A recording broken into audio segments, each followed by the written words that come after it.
ಶುರು ಮಾಡೋಣ. ಬೆಳಗಾವಿ ಜಿಲ್ಲೆಯಲ್ಲಿ ಮಾರ್ಚ್ 13ನೇ ತಾರೀಕು ಒಂದು ಸೆಲ್ಫ್ ಸ್ಕಿಡ್ ಆಗಿ ಒಂದು ರೋಡ್ ಆಕ್ಸಿಡೆಂಟ್ ಆಗುತ್ತದೆ.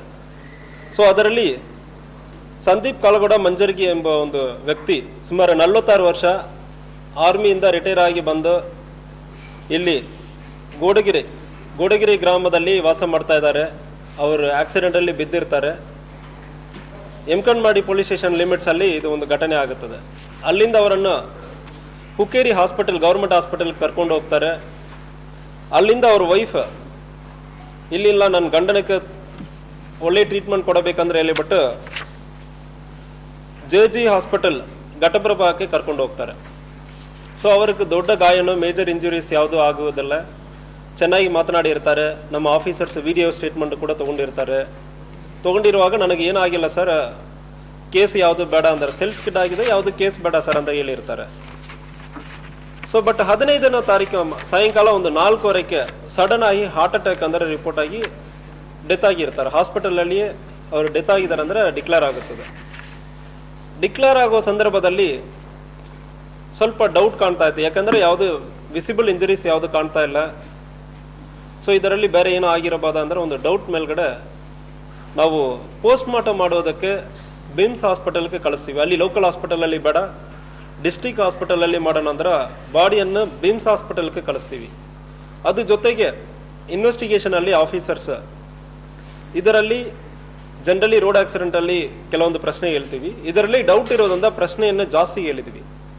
ಬೇರೆ ಪಾಯ್ಸನ್ ಯಾವುದು ಕೊಟ್ಟಿದ್ದಾರಾ ಇಂಥಗ ಡೀಟೇಲ್ ಎಲ್ಲ ಕಳಿಸಿ ನಾವು FSLಕ್ಕೆ ಇಂಟರ್ನಲ್ ಆರ್ಗನ್ಸ್ ವಿಸರ ಅಂದರೆ ಹೇಳ್ತೀವಿ, ಬ್ಲಡ್ ಸ್ಟೈನ್ಸ್ ಮತ್ತು ಹಾರ್ಟ್ ಇರ್ತದೆ, ಲಂಗ್ಸ್ ಇರ್ತದೆ ಮತ್ತು ಕಿಡ್ನಿ, ಇದೆಲ್ಲ ಸೇರಿ ಸ್ಯಾಂಪಲನ್ನು FSLಕ್ಕೂ ಕೂಡ ಕಳಿಸಿರ್ತೀವಿ. ಇದರಲ್ಲಿ ಯಾವುದೇ ವಿಷಯ ಯಾವುದು ಕೊಟ್ಟಿರ್ತಾರ ಈ ಪ್ರಶ್ನೆಯನ್ನು ಕೂಡ ಹೇಳಿದ್ವಿ. ಯಾಕಂದರೆ ಸಡನ್ ಆಗಿ ಚೆನ್ನಾಗಿರೋರು ಹಾರ್ಟ್ ಅಟ್ಯಾಕ್ ಆಗಿದೆ ಅಂದ್ರೆ ಬಂದಾದ್ಮೇಲೆ ಸ್ವಲ್ಪ ಡೌಟ್ ಮೇಲ್ಗಡೆ ಮಾಡಿದ್ವಿ. ಜನರಲಿ ರೋಡ್ ಆಕ್ಸಿಡೆಂಟ್ ಆಗೋ ಸಂದರ್ಭದಲ್ಲಿ ರ್ಯಾರ್ಲಿ ಫ್ಯೂ ಕೇಸಲ್ಲಿ ಮಾತ್ರ ನಮಗೆ ಆ ಶಾಕಲ್ಲಿ ಹಾರ್ಟ್ ಅಟ್ಯಾಕ್ ಆಗುತ್ತದೆ. ಅದರ್ವೈಸ್ ಅಂತ ಹಾರ್ಟ್ ಅಟ್ಯಾಕ್ ಆಗುವುದಿಲ್ಲ. ಈ ಕೇಸಲ್ಲಿ ನಮಗೆ ಡೌಟ್ ಇತ್ತು, ಬಟ್ FSL ಇರೋ ಸಂದರ್ಭದಲ್ಲಿ ನಮಗೆ ಏನೂ ಇಲ್ಲ ಅಂದರೆ ಹೇಳಿಬಿಟ್ಟು ಕಳಿಸಿದ್ದೀವಿ. ಸ್ಯಾಂಪಲ್ ಎಲ್ಲ ಬಂತು. ದೆನ್ ರಿಪೋರ್ಟು ಬಂತು. ರಿಪೋರ್ಟಲ್ಲಿ ಯಾವುದೇ ಪಾಯ್ಸನ್ ಯಾವುದೂ ಇಲ್ಲ, ಇದು ಹಾರ್ಟ್ ಅಟ್ಯಾಕ್ ಅಂದರೆ ಆಲ್ಮೋಸ್ಟ್ ರಿಪೋರ್ಟ್ ಬಂತು. ಯಾವುದಲ್ಲಿ ಪಾಯ್ಸನ್ ಸ್ಯಾಂಪಲ್ ಯಾವುದೂ ಇಲ್ಲ ಅಂದರೆ ರಿಪೋರ್ಟ್ ಕೊಟ್ಟಿರ್ತಾರೆ. ಸೊ ಇದಾದ ನಂತರ ಅಲ್ಲಿ ಒಂದು ವ್ಯಕ್ತಿ ಪುಂಡಲಿಕ್ ವಿಠಲ್ ಡೊಂಬರ್ ಎಂಬವನ ಒಂದು ಸ್ಟೇಟಸ್ ಹಾಕ್ತಾನೆ. ಸ್ಟೇಟಸ್ ಹಾಕಿಬಿಟ್ಟು ನೀವು ಎಲ್ಲ ಕ್ರೈಮು ನಮ್ಮ ಎಲ್ಲ ಏನೇನು ಆಗಿದೆ ಅಂದರೆ ನನಗೆ ಗೊತ್ತಿದೆ, ಪೊಲೀಸರಿಗೆ ನಾನು ತಿಳಿಸ್ತೀನಿ.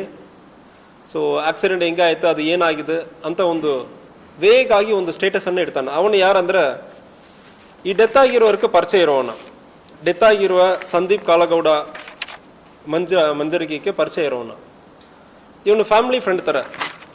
ಅವನಾಗಿ ನಂತರ ಅವನನ್ನು ಕರ್ಕೊಂಡು ಬಂದು ವಿಚಾರಣೆ ಮಾಡೋ ಸಂದರ್ಭದಲ್ಲಿ ಇದರಲ್ಲಿ ಒಂದು ದೊಡ್ಡ ಕ್ರೈಮ್ ಮತ್ತು ಇದರಲ್ಲಿ ಭಾಳಷ್ಟು ಮಂದಿ ಇನ್ವಾಲ್ವ್ ಆಗಿರೋದು ಕಂಡು ಬಂದಿರ್ತದೆ.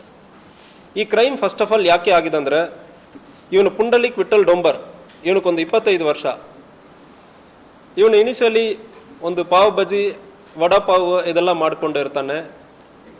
ಆವಾಗ ಈ ರಿಟೈರ್ಡ್ ಆರ್ಮಿ ಪರ್ಸನ್, ಈಗ ಈ ಕೇಸಲ್ಲಿ ಯಾರು ಡೆತ್ ಆಗಿದ್ದಾರೋ ಅವರು ಬಂದ್ಬಿಟ್ಟು ಇವನ ಜೊತೆ ಪರಿಚಯ ಮಾಡಿಕೊಂಡು ಸ್ನ್ಯಾಕ್ಸ್ ತಿಂತಾ ಇರೋ ಸಂದರ್ಭದಲ್ಲಿ ಇಬ್ಬರು ಸೇರಿ ನಾವು ಒಂದು ಹೋಟೆಲ್ ಥರ ಸ್ಟಾರ್ಟ್ ಮಾಡೋಣ ಅಂದರೆ ಹೇಳೋ ಸಂದರ್ಭದಲ್ಲಿ ಇಬ್ಬರು ಸೇರಿ ಹಿಡ್ಕಲ್ ಡ್ಯಾಮ್ ಹತ್ರ ಒಂದು ಸಣ್ಣದಾಗಿ ಟೀ ಅಂಗಡಿ ಮತ್ತು ಪೆಟ್ಟಿ ಶಾಪ್ ಥರ ಇಟ್ಕೊಂಡು ಇಬ್ಬರು ಮಾಡ್ತಾರೆ. ಆ ಸಂದರ್ಭದಲ್ಲಿ ಮೃತಪಟ್ಟಿರೋರ ಹೆಂಡತಿ ಸುಮಾ ಮಂಜರ್ಗಿ, ಇವ್ರಿಗೊಂದು 36 ವರ್ಷ, ಅವರಿಗೂ ಇವನಕ್ಕೂ ಪರಿಚಯ ಆಗುತ್ತದೆ.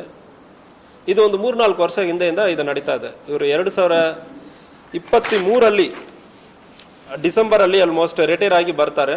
2024, 25, 26, ಸೊ 2.5 ವರ್ಷದಿಂದ ಸುಮಾರು ಇವರಿಗೆ ಈ ಪರಿಚಯ ಉಂಟಾಗಿರ್ತದೆ. ಅವಾಗಿಂದ ಈ ಲೇಡಿಗೆ ಪರಿಚಯ ಆಗಿರ್ತದೆ. ಇಬ್ಬರು ಸೇರಿಕೊಂಡು ಇನ್ಶೂರೆನ್ಸ್ ಮಾಡ್ತಾರೆ. ಮೃತಪಟ್ಟಿರೋರ ಮೇಲ್ಗಡೆ ಇನ್ಶೂರೆನ್ಸ್ ಮಾಡ್ತಾರೆ. SBIಯಲ್ಲಿ ಒಂದು ಇನ್ಶೂರೆನ್ಸ್ ಮತ್ತು HDFCಯಲ್ಲಿ 2 ಇನ್ಶೂರೆನ್ಸ್. ಒಟ್ಟು ಅಮೌಂಟ್ ಸುಮಾರು 2 ಕೋಟಿ. ಆಕ್ಸಿಡೆಂಟಲ್ಲಿ ಡೆತ್ ಆಗೋ ಸಂದರ್ಭದಲ್ಲಿ 2 ಕೋಟಿ ಸಿಗ್ತದೆ.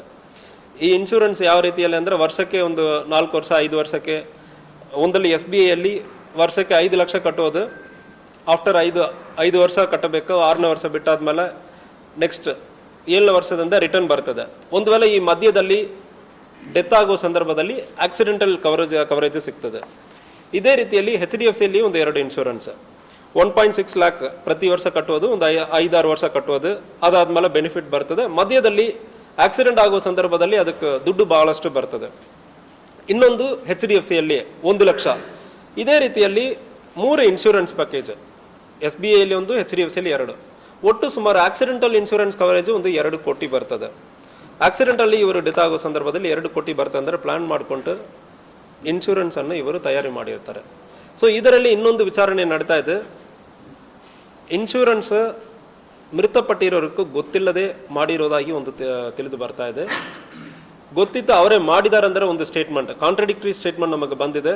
ಅದನ್ನು ಕೂಡ ಆ ದಾಖಲಾತಿಯನ್ನು ಕೂಡ ಅವ್ರಿಗೆ ಗೊತ್ತಿದ್ದು ಮಾಡಿದಾರ, ಮೃತಪಟ್ಟಿರೋ ಗೊತ್ತಿಲ್ಲದೆ ಅವರ ಹೆಸರಲ್ಲಿ ಮಾಡಿದಾರ ಎಂಬುದರ ಬಗ್ಗೆ ಕೂಡ ತನಿಖೆಯನ್ನು ಮಾಡ್ತಾ ಇದ್ದೀವಿ. ಸೊ ಅದು ಮುಂದೆ ತನಿಖೆ ಆಗಬೇಕು, ಅದು ತನಿಖೆಯಲ್ಲಿ ಇದೆ. ಸೊ ಇವ್ರಿಗೆ ಅಕ್ರಮ ಸಂಬಂಧ ಮತ್ತು ಇನ್ಶೂರೆನ್ಸಲ್ಲಿ 2 ಕೋಟಿ ಬರ್ತದೆ. ಇದನ್ನು ಇವರು ಪ್ಲಾನ್ ಮಾಡ್ತಾರೆ. ಫಸ್ಟ್ ಆಕ್ಸಿಡೆಂಟ್ ಆಗುತ್ತದೆ. ಆಕ್ಸಿಡೆಂಟ್ ಮಾರ್ಚ್ 13ನೇ ತಾರೀಕು ಆಕ್ಸಿಡೆಂಟ್ ಆಗುತ್ತದೆ. ಆಗುವ ಸಂದರ್ಭದಲ್ಲಿ ಗೌರ್ಮೆಂಟ್ ಹಾಸ್ಪಿಟಲ್ಗೆ ಹೋಗ್ತಾರೆ.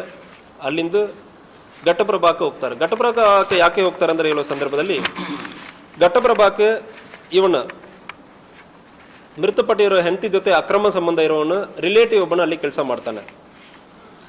ರಾಹುಲ್ ಹನುಮಂತ್ ಜೋಗಿ ಅಂದ್ರೆ ರಾಹುಲ್ ಹನುಮಂತ್ ಜೋಗಿ JG ಕೋಆಪರೇಟಿವ್ ಹಾಸ್ಪಿಟಲಲ್ಲಿ ಅವನು ಫಾರ್ಮಸಿ ಓದುತ್ತಾ ಇರ್ತಾನೆ, ಅಲ್ಲಿಯೇ ಇರ್ತಾನೆ.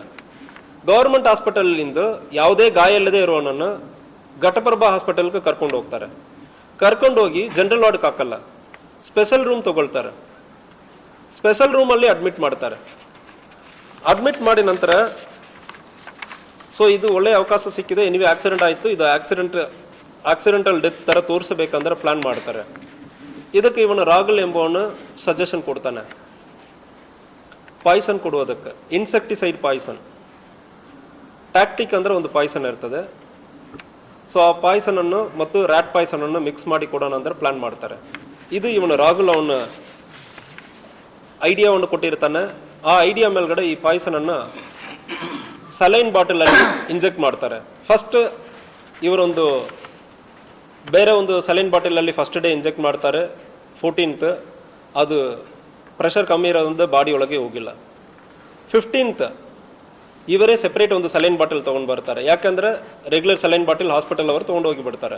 ಮತ್ತು ಬೇರೆ ಯಾರಿಗೂ ಸಮಸ್ಯೆ ಬಂದ್ಬಿಡ್ತಂದ್ರೆ ಗೊತ್ತಾಗಿಬಿಡ್ತಂದ್ರೆ ಹೇಳ್ಬಿಟ್ಟು ಇವನೇ ಒಂದು ಸಲೈನ್ ಬಾಟಲನ್ನು ತಯಾರಿ ಮಾಡಿ ಅದರಲ್ಲಿ ಟಿಕ್ ಟ್ಯಾಕ್ ಅಂದರೆ ಒಂದು ಪಾಯ್ಸನ್ ಇರ್ತದೆ, ಇನ್ಸೆಕ್ಟಿಸೈಡ್ ಪಾಯ್ಸನ್, ಅದನ್ನು ಕೊಡ್ತಾನೆ.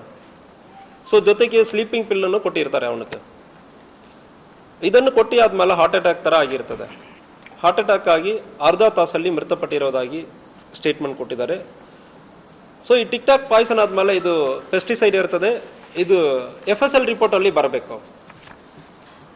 ಇದನ್ನು ಚೆಕ್ ಮಾಡೋ ಸಂದರ್ಭದಲ್ಲಿ FSL ಅಲ್ಲಿ ಕಾಂಪ್ರಮೈಸ್ ಆಗಿರೋದು ಗೊತ್ತಾಗಿದೆ. FSL ಅಲ್ಲಿ ಈ ಡಾಕ್ಯುಮೆಂಟನ್ನು ಎಡಿಟ್ ಮಾಡಿ ಟೆಸ್ಟಲ್ಲಿ ಬಂದಿರೋದ ರಿಸಲ್ಟನ್ನು ಚೇಂಜ್ ಮಾಡಿ ಕೊಟ್ಟಿರೋದು ಕಂಡು ಬಂದಿರ್ತದೆ. ಇದನ್ನು ಹೆಂಗೆ ನೀವು ಕಂಡುಹಿಡಿದಿದ್ದೀರ ಅಂದರೆ ಹೇಳೋ ಸಂದರ್ಭದಲ್ಲಿ ಸೊ ಇದರಲ್ಲಿ ಫಸ್ಟ್ ಮೃತಪಟ್ಟಿರೋ ಹೆಂಡತಿ ತಾಯಿ ಸುಮಾ ಅವರ ತಾಯಿ ಅವರು ಹೆಲ್ತ್ ವರ್ಕರ್ ಆಗಿ ಇದಕ್ಕೆ ಹಿಂದೆ ಕೆಲಸ ಮಾಡಿರ್ತಾರೆ. ಅವರು ಒಂದು ರಿಜಿಸ್ಟರ್ಡ್ ಮೆಡಿಕಲ್ ಪ್ರಾಕ್ಟೀಸ್ನರ್ ಇಡ್ಕಲ್ ಡ್ಯಾಮಲ್ಲಿ ಬಸವರಾಜ್ ರಾಮಚಂದ್ರ ಬಸ್ಮೆ ರಿಜಿಸ್ಟರ್ಡ್ ಮೆಡಿಕಲ್ ಪ್ರಾಕ್ಟೀಸ್ನರ್ ಇರ್ತಾರೆ. ಅವನ ಜೊತೆ ಅಪ್ರೋಚ್ ಮಾಡ್ತಾರೆ. ಸೊ ಇಂಥಾಗ ಒಂದು ತಪ್ಪಾಗಿದೆ, ತಾಯಿಗೂ ಗೊತ್ತಾಗುತ್ತದೆ, ನಾನು ಒಂದು ತಪ್ಪು ಮಾಡಿದ್ದೇನೆಂದ್ರೆ ತಾಯಿಗೂ ಈ ಲೇಡಿ ಹೇಳಿರ್ತಾಳೆ. ಹೇಳಿ ಆದ್ಮೇಲೆ ತಾಯಿ ತನ್ನ ಮಗಳನ್ನು ಕಾಪಾಡ್ಕೊಳ್ಳೋದಕ್ಕಾಗಿ ಒಂದು ರಿಜಿಸ್ಟರ್ಡ್ ಮೆಡಿಕಲ್ ಪ್ರಾಕ್ಟೀಸ್ನರ್ ಅವನ ಕಡೆ ಹೋಗಿ ಅಪ್ರೋಚ್ ಮಾಡ್ತಾರೆ. ಇದನ್ನು ಏನು ಮಾಡೋದು ಮುಂದಿನ ದಿವಸಗಳಲ್ಲಿ ರಿಪೋರ್ಟ್ ಬಂದ್ಬಿಡ್ತದೆ ಅಂದರೆ ಹೇಳಿಬಿಟ್ಟು ಮಾಡುವಾಗ ಅವನು ಅಲ್ಲಿಂದ ಅವನಿಗೆ ಗೊತ್ತಿರುವ ಅಶೋಕ್ ಗುಜ್ನಾಳ್ ಅಂದರೆ ಒಬ್ಬನ ಇರ್ತಾನೆ. ಅಶೋಕ್ ಗುಜ್ನಾಳ್ ಬೆಳಗಾಂ ಕಮಿಷನರ್ ಆಫೀಸಲ್ಲಿ FDA ವಾಗಿ ಕೆಲಸ ಮಾಡ್ತಾನೆ. ಇವನು ಸಂಬಂಧಿಕರು ಬಸವರಾಜ್ ಆ ಮೆಡಿಕಲ್ ಪ್ರಾಕ್ಟೀಸ್ನರು ಅಶೋಕ್ ಗುಜ್ನಾಳ್ ಸಂಬಂಧಿಕರು ಇರ್ತಾರೆ. ಅದರಿಂದ ಇವನನ್ನು ಅಪ್ರೋಚ್ ಮಾಡಿರ್ತಾನೆ, ಅಶೋಕ್ ಗುಜ್ನಾಳನ್ನು ಅಪ್ರೋಚ್ ಮಾಡಿರ್ತಾರೆ. ಅಶೋಕ್ ಗುಜ್ನಾಳ್ ಮತ್ತು ಅಪ್ಪಾ ಸಾಹೇಬ್ ಫಕ್ರುದ್ದೀನ್ ನಾಯಕ್ವಾಡಿ ಅಂದ್ರೆ FSL ಅಲ್ಲಿ ಪ್ಯೂನ್ ಒಬ್ಬನ ಇರ್ತಾನೆ, ಅವನನ್ನು ಅಪ್ರೋಚ್ ಮಾಡ್ತಾರೆ. FSL ರಿಪೋರ್ಟನ್ನು ಅಪ್ಪಾ ಸಾಹೇಬ್ ಫಕ್ರುದ್ದೀನ್ ನಾಯಕ್ವಾಡಿ FSL ಅಲ್ಲಿ ಪ್ಯೂನ್ ಆಗಿ ಕೆಲಸ ಮಾಡುವನು. ಇವನನ್ನು ಅಪ್ರೋಚ್ ಮಾಡಿ ರಿಪೋರ್ಟನ್ನು ಚೇಂಜ್ ಮಾಡಬೇಕಂದ್ರೆ ಇಲ್ಲ ಸಂದರ್ಭದಲ್ಲಿ ಅವನ ಲ್ಯಾಬ್ ಅಸಿಸ್ಟೆಂಟ್ ಚೆನ್ನಯ್ಯ ಸ್ವಾಮಿ ಮಠ್ ಅಂದ್ರೆ ಒಬ್ಬನು, ಅವನನ್ನು ಅಪ್ರೋಚ್ ಮಾಡ್ತಾನೆ. ಇವನು ಫಾರೆನ್ಸಿಕ್ ಸೈನ್ಸ್ ಲ್ಯಾಬಾರೇಟರಿಯಲ್ಲಿ ಕೆಲಸ ಮಾಡುವವನು ಚೆನ್ನಯ್ಯ. ಅವನನ್ನು ಅಪ್ರೋಚ್ ಮಾಡಿ ಆದಮೇಲೆ ನಾಗರಾಜ್ ಸೀನಿಯರ್ ಸೈಂಟಿಫಿಕ್ ಆಫೀಸರ್ ಅಂದರೆ ಇರ್ತಾನೆ, ಇವನನ್ನು ಅಪ್ರೋಚ್ ಮಾಡ್ತಾರೆ. ಸೊ ಫೈನಲಿ ಈ ರಿಪೋರ್ಟನ್ನು ಕೊಟ್ಟಿರೋದು ನಾಗರಾಜ್ ಸೀನಿಯರ್ ಸೈಂಟಿಫಿಕ್ ಆಫೀಸರ್.